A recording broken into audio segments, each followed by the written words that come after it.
What does Mark Zuckerberg know, and why is he building a $270 million compound in Hawaii that features a 5,000 square foot underground bunker?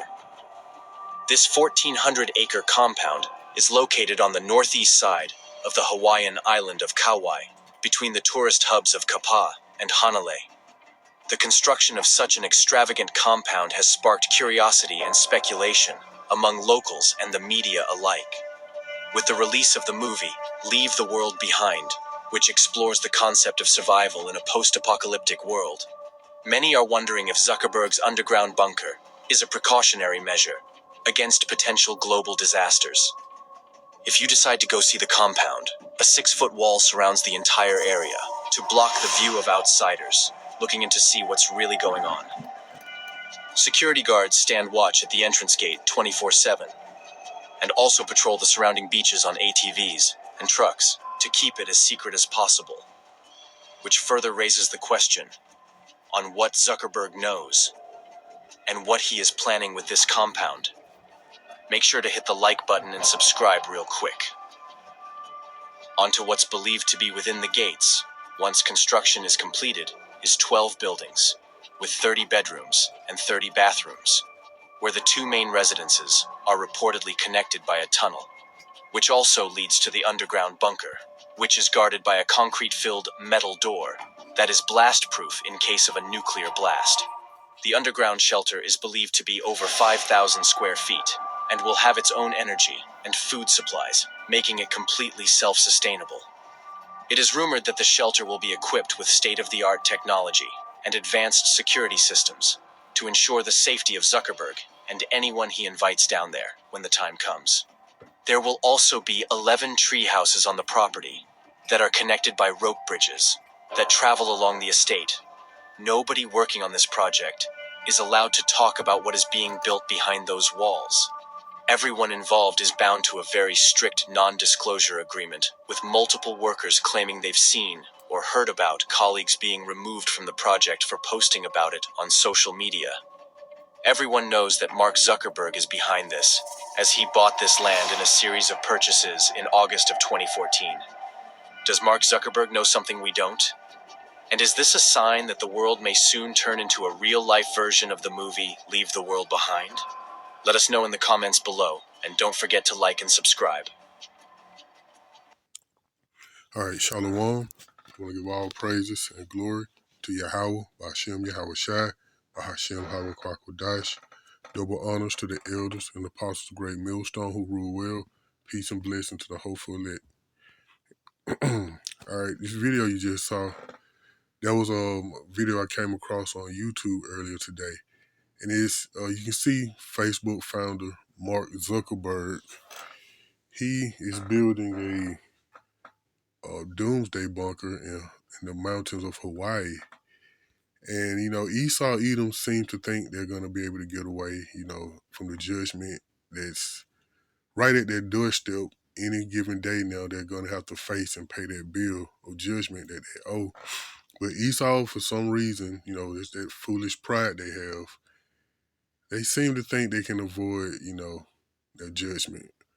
But Esau, not Esau, but Esau, but Mark Zuckerberg, the founder of Facebook, so-called, he's not the only one. You got plenty of people, these so-called elites, that are building bunkers and dug hideouts because they think they're going to escape judgment. They know the end is near.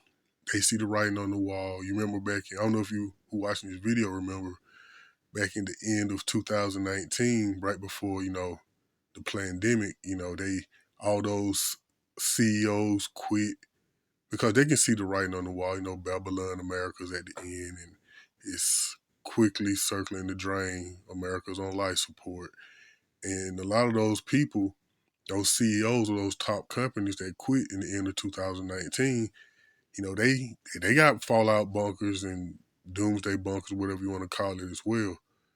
But, like I say, they think they can, bypass their judgment. And this is an article I came across too, not only in, here in Babylon, it's happening all over the world. Okay, Fallout Boy. I build doomsday bunkers for rich and famous, Brits are forking out triple in past fortnight alone for terrifying reasons. So, like I say, the writing's on the wall. I mean, you got to drop of common sense. You can see what's going on. Okay, you can see. Okay, a man who builds nuclear bunkers for the rich and famous has revealed how prices have skyrocketed over the past 2 weeks. Underground bunker manufacturer Charles Hardman, 68, said how his company, Subterranean Spaces, has had a huge uplift over the past fortnight in construction requests. So they're getting a lot of new requests. Like I say, the writing's on the wall. You can clearly see it. It's finna get bad out here. They got the migrant situation going on. They purposely released their prison system into America. So that's what's going on here, among many other things. So the writing is on the wall. Okay. Well, I ain't gonna read all this article, and I will put the link to the article in the description box. Okay, I guess this is Edomite right here, the guy that's building these bunkers. Okay, here it is him. He added that requests has risen by around 30% in just the past 4 months alone. Charles, who owns a specialist basement construction company, said Putin's aggression in recent weeks is responsible for the massive uptick. Fears of a total wipeout of life in World War III have terrified Brits into requesting nuclear bunkers, he said. He added, of course, people are worried. And yeah, that's another thing. He's right about that. Everybody see what's going on with Putin. And, Putin the man. He gonna lead the charge in wiping Babylon off the face of the planet. Okay, every time you get a little whisper of something happening in Russia, our phone starts ringing. It's going to worry people and worry their families.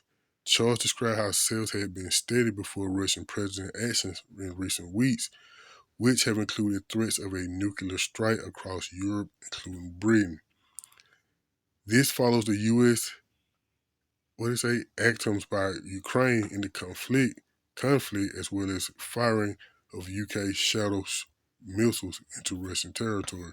So yeah, it's about to go down. You got everything brewing. You got another pandemic looming near soon. They're talking about. You know, you have Russia, the World War III conflict that's brewing. You got the economy. You got the horrible economy. You got everybody ticked off in bad moods. So, I mean, like I say, the writing's on the wall. You can see where things are headed if you're paying attention. Okay. Charles feels Putin increased aggression following more involvement from the UK and US could be stoking these fears of an all-out nuclear war. Just recently, a nuclear bunker in Cumbria was bought for an eye-watering 48,000 euros, more than 3 times the asking price of 15,000. Okay, I'm pretty sure there's more, but I don't understand that money. So, John Grace, 37, had bought the bunker, which was in use from 1964 to 91, 3 years ago to restore it. So these Edomites, they see it. They see the writing on the wall, man. But they're not gonna be able to escape judgment. This Isaiah 63:1, and this the reason why these Edomites want to get these bunkers. Okay, especially the so-called elite, the Rothschilds, the Rockefellers, the DuPonts, all the so-called 12 banking family elite families. They're the main ones. Some of these regular Edomites that got a little cash, they don't really know what's going on. Some do, most don't. They got it for other reasons. They think, the economy gonna get bad, it's gonna be right, which it is gonna be like that. But these elites, like I say, these Rockefellers, these Rothschilds, they know the real deal of what's going on. Okay? And they know Yahushua, who the world falsely calls Jesus Christ, is coming to see about them and put their ass into captivity. Okay? And this Isaiah 63:1, it's talking about Esau, Edom, the so-called white man, woman, and child, and how Yahushua, who the world falsely calls Jesus, is coming to visit them and pay them a visit for everything they have done. Okay, verse 1. Who is this that cometh from Edom, talking about Yahushua, with dyed garments from Basra, This that is glorious in his apparel, traveling in the greatness of his strength, and about the chariots, that's the greatness of his strength. I that speak in righteousness, mighty to save. Verse 2. Wherefore art thou red in thine apparel, and thy garments like him that treadeth in the wine fat. So he asked him why his clothing is soaked in red, like someone who been stumping in a wine fat. You know, we make grapes. You in a little container bucket area thing, and you're stumping on the grapes to make juice with your feet. So of course you're doing it. Some of the juice gonna splatter up on your clothing.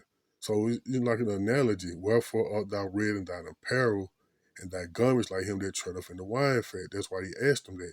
Verse 3, I have trodden the winepress alone. This is what Yahweh is saying. I have trodden the winepress alone, and of the people there was none with me.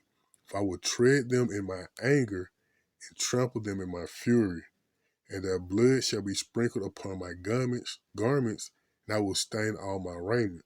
So Yahweh Shai saying it was him, he did it by himself. He taking out these damn Edomites. Verse 4, for the day of vengeance is in my heart, and the year of my redeem is come. So you think about that, you got Yahweh Shai, the second in command of the entire planet, the world, the universe of everything, is fucking mad at you damn devils, you Edomites. Just let that sink in. If I was an Edomite, man, I'd be fucking shaking. You got the second in command of the whole universe and world ready to come see about you, come get at you. I'm going to read verse 4 over again. For the day of vengeance is in my heart, and the year of my redeem is come. Verse 5. And I looked, and there was none to help. He's talking about his people, who had nobody to help his people, the Israelites. Okay? And I looked, and there was none to help, and I wondered that there was none to uphold. Therefore my own arm brought salvation unto me, and my fury it upheld me. So he's saying it wasn't nobody else to save us, so he took it upon himself to do it. Verse 6. And I will tread down the people in my anger, and make them drunk in my fury, and I will bring them down. I will bring down their strength to the earth. So it's talking about you Edomites. Okay, you can go get your doomsday bunkers, your whatever you want to call it. You will get pulled out those bunkers. Okay, the Lord got plans for you, devils, man. Okay, this Revelations verse 6 and 12. I'm gonna end it on this one. I didn't want to make this too long. Verse 12. And I behold, when he had opened the sixth seal, and lo, there was a great earthquake, and the sun became black as sackcloth of hair, and the moon became of blood, and the stars have fallen unto earth, even as a fig tree catcheth her untimely figs, when she is shaken of a mighty wind. Verse 14. And the heaven departed as a scroll which is rolled together, and every mountain and island were moved of their places. Verse 15. And the king, this is the point right here. This is the whole point of me reading this, okay, about these doomsday bunkers. And the king of the earth, and the great men, and the rich men, and the chief captains, and the mighty men, every bondman, and every free man, hid themselves in the dens and in the rocks of the mountains. So it's talking about they hid themselves in these doomsday bunkers and all those things like that, okay? In verse 16, this is why they hid themselves in those doomsday bunkers. Verse 16, and said to the mountains and the rocks, fall on us, and hide us from the face of him that sitteth on the throne, and from the wrath of the Lamb. For the great day of his wrath is come, and who shall be able to stand? So they'd rather have the whole mountains and rocks and caves, everything collapse on them, just so Yahweh Shai and Yahweh can't get to them. But Esau, wishful thinking, but it's not going to happen. I'm going to tell you what is going to happen, though. You're going head first into slavery. You will do 1,000 years of hardcore captivity. You will build up our kingdom. And after 1,000 years, you'll be the guest of honor of the world's largest bonfire, as described in the book of Obadiah. So, judgment is near, Esau. You can't put it off, okay? God has a cutoff time when you devils will be going bye-bye. So I pray this lesson was found edifying. I want to give all praises and glory to Yahweh, Bashem, Yahweh Shai. Shalom.